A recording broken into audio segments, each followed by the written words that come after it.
साथियों नमस्कार। साथियों, इस समय देश में कांग्रेस की सरकार हिमाचल प्रदेश में है, कर्नाटक में है और तेलंगाना में है, जिसमें कर्नाटक में हो सकता है कांग्रेस की सरकार गिर जाए। जी हां, हुआ यह था कि 2023 में कर्नाटक में चुनाव हुए थे। उन चुनावों में कांग्रेस की अच्छी खासी सीट्स आई थी। सीट्स आने के बाद वहां पर टसल हुआ कि दो लोगों में से किसको सीएम बनाया जाए, जिसमें से एक थे डीके शिव कुमार और एक थे सिद्धारमैया। बड़ा टसल होने के बाद में कंक्लूजन ये निकला कि काम करते हैं, 2.5 साल के लिए दोनों को बना देते हैं। 2.5 साल के लिए सिद्धारमैया रहेंगे, उसके बाद डीके शिव कुमार रहेंगे। तो अब लगभग 2.5 साल होने वाला है।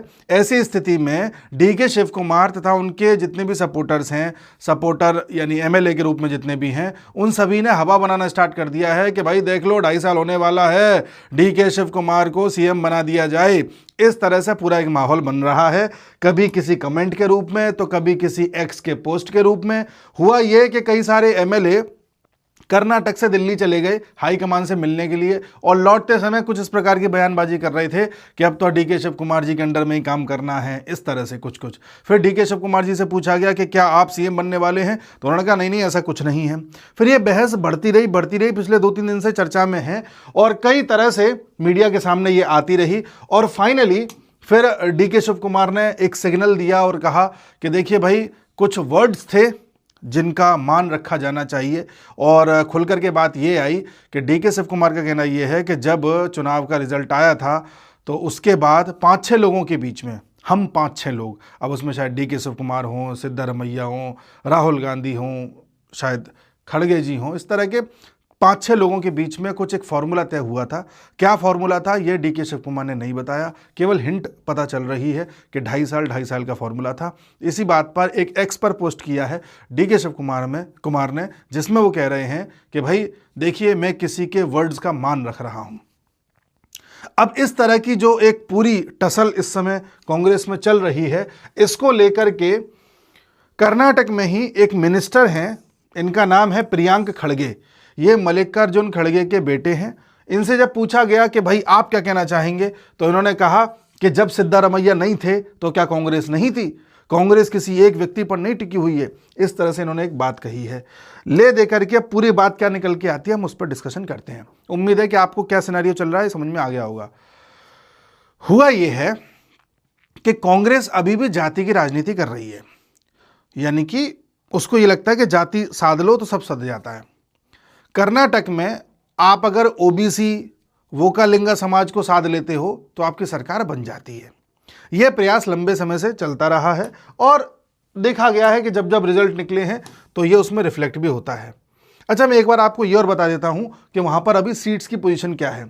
कांग्रेस की सीट जब रिजल्ट आया था तो 135 आई थी 224 में से, बीजेपी की 66 आई थी और जेडीएस है एचडी कुमार स्वामी की, इनकी 19 आई थी। होता यह था कि बीजेपी और जेडीएस दोनों मिलकर के सरकार बनाते थे, जो यहां बनती नहीं दिख रही है।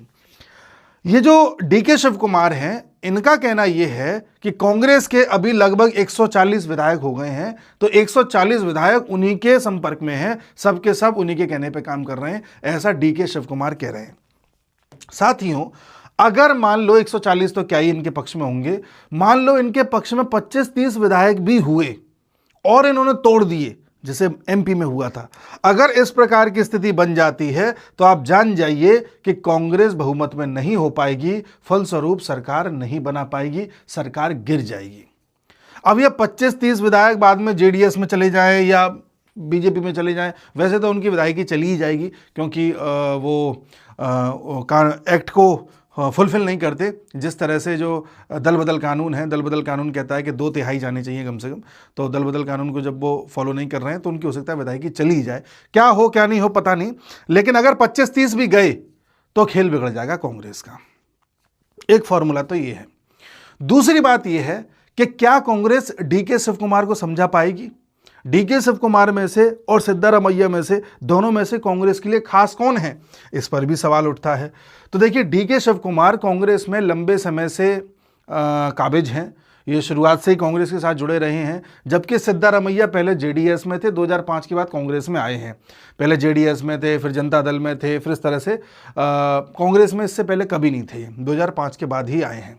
इनके बारे में बताया जाता है कि ये कर्नाटक में कांग्रेस के अध्यक्ष भी हैं, इनके बारे में ये भी बताया जाता है कि कांग्रेस का जो भी फंड है कर्नाटक का, या कभी राहुल गांधी जो बड़े बड़े कार्यक्रम करते हैं उनका जो फंड है, उन सब का देखरेख करना, उन सबको जुटाने का काम यही डीके शिव कुमार करते हैं। यानी इनको बड़ी जिम्मेदारियां दी जाती रही हैं।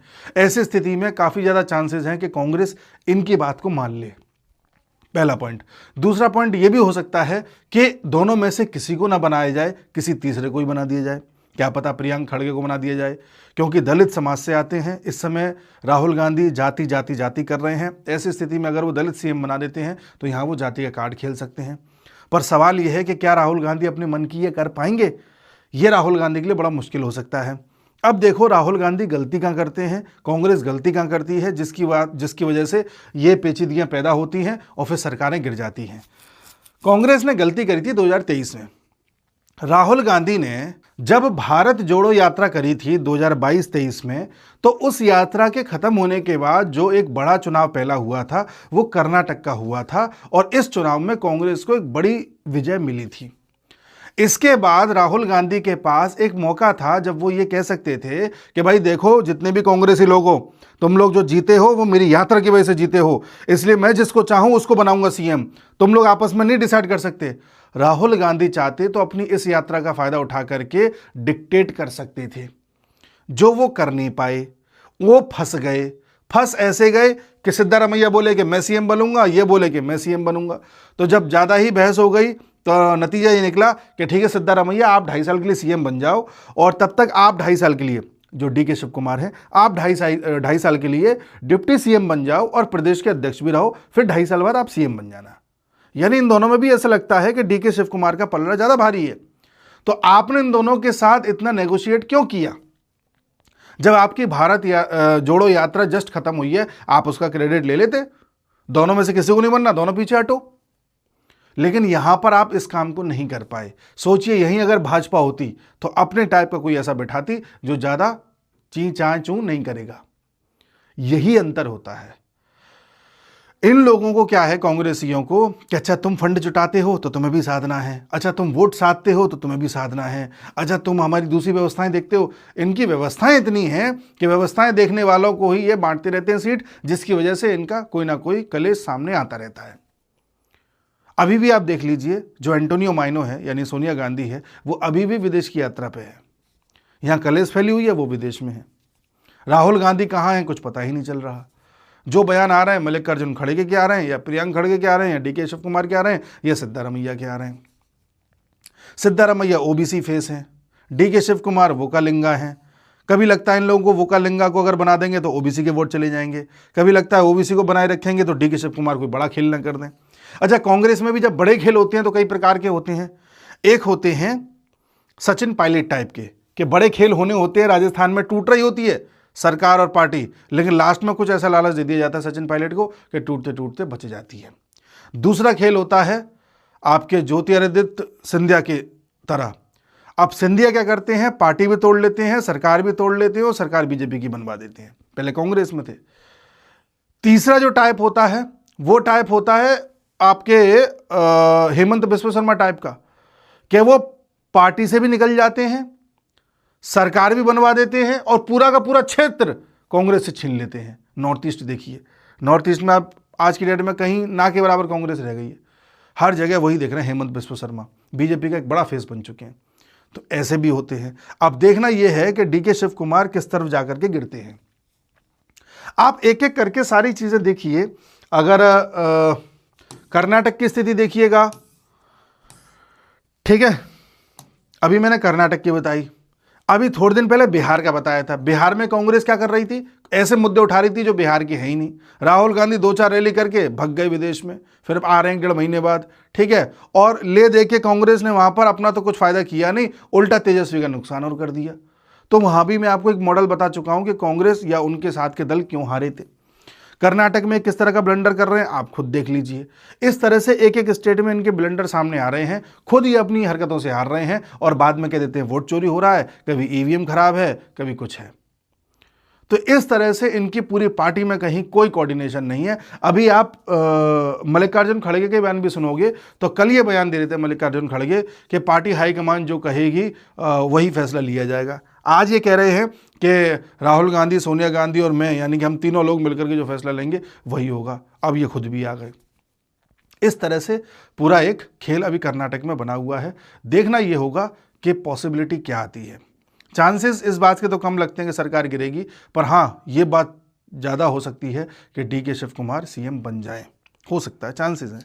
बाकी हमारा इस वीडियो के माध्यम से आपको यही बताने का मकसद है कि कांग्रेस पार्टी में किस तरह से तालमेल की कमी है, किस तरह से विजन की कमी है, किस तरह से स्ट्रेटजी की कमी है, कि वो कोई भी डिसीजन ले नहीं पाते हैं और अपनी पार्टी का बेड़ा गर्क करने में लगे हुए हैं। आज आप मल्लिकार्जुन खड़गे को देख लो, सोनिया गांधी बाहर है, राहुल गांधी भी दाएं बाएं होते रहते हैं। मल्लिकार्जुन खड़गे अपनी मर्जी से कोई डिसीजन लेना भी चाहें तो नहीं ले सकते। उनसे अगर मान लो इनके कुछ विधायक मिलने चले गए और विधायकों ने कहा ऐसा नहीं ऐसा कर लो, तो मल्लिकार्जुन खड़गे डिसीजन नहीं ले सकते। जो डिसीजन वाले हैं वो मौज मस्ती करते रहते हैं। तो कैसे पार्टी चलेगी? या तो आप मौज मस्ती करो, इनके हवाले डिसीजन छोड़ दो, या फिर आप ही डिसीजन लो, यहाँ रख के डिसीजन लो। लेकिन इतना ज़्यादा फ्रॉडबाजी इस पार्टी में है कि आप ऊपर से नीचे तक देख लीजिए, कोई चीज़ स्पष्ट नहीं है। कर्नाटक में असली सत्ता किसके पास है? स्पष्ट नहीं है। कर्नाटक में असली वोट बैंक किसके पास है? स्पष्ट नहीं है।